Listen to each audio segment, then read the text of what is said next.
Good morning and welcome to Rising. We have a fun-tabulous show for you today. I just made up a new word to describe it. It's so awesome. Good morning, Briahna. Good morning, Robby. It is a big day in politics with Super Tuesday right here on the brink. So let's get into the news. Maybe it's not so Super Tuesday as voters in 15 states and one United States territory today will vote in the presidential primary calendar, choosing candidates for the presidency. The results from the Democratic primary race in Iowa will also come out today, a contest that has been ongoing for several weeks per BBC. But is the contest over before it's even begun? Trump has dominated all of the GOP primaries up until this point, except for Washington, D.C. Trump has earned 273 delegates so far, with Nikki Haley trailing far behind at 43. Here's some of what Trump and Haley had to say in front of today's primary. We put on a rocket to the Republican nomination. It's been a rocket. Get everyone you know to the polls so we can trounce Haley. I defeated a dozen of the fellas.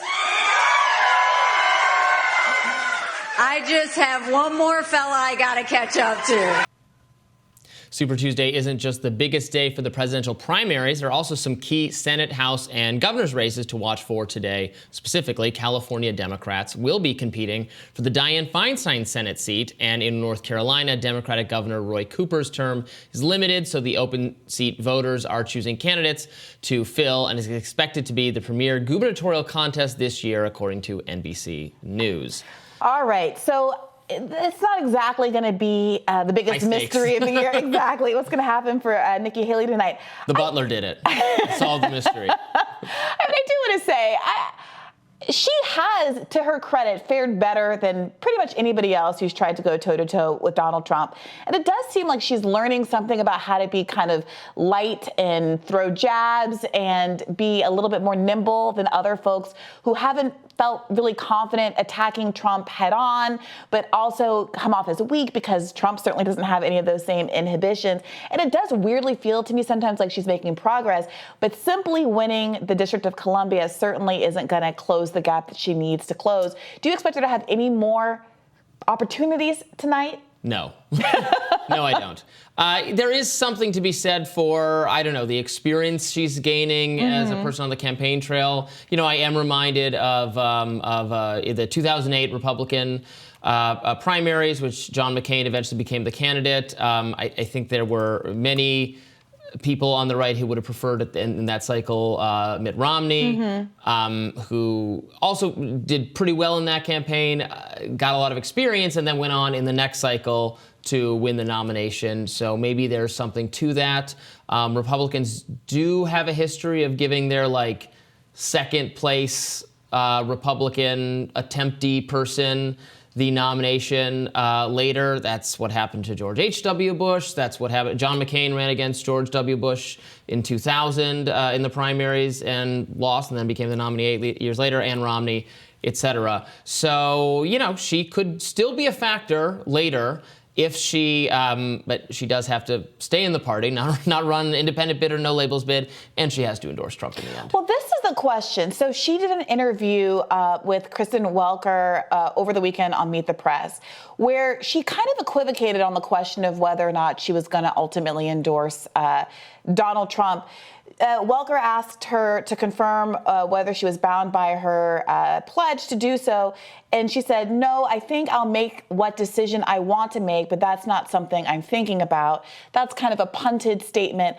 And there's a lot of punditry that's been questioning whether or not she really has the capacity. Is she able to run in 2028 if, in fact, she does not ultimately endorse Donald Trump? And, of course, we've seen a lot of folks who have been beat up by Trump, criticized by Trump, had their wives thrown under the bus by Trump, said they don't like Trump, said they thought Trump was dangerous, and ultimately still come around to bending the knee. So it's not clear to me that this kind of straddling the fence is actually going to result in a non-endorsement. But what do you make of it? Yeah, she needs, if she wants to continue to have a future in the Republican Party, she does need to endorse him.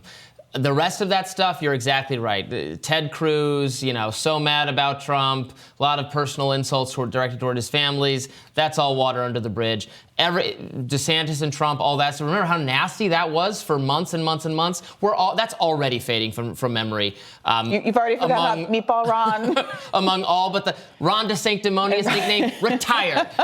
It's retired. That's all going to be fading from memory, except for the most relentless, hardcore partisan people on both sides who are not, if they can't get past it, they don't have a future in politics either. So that's done, and Nikki Haley will benefit from that exact same thing if she does eventually fall in line. And that could be as soon as Wednesday. Yeah.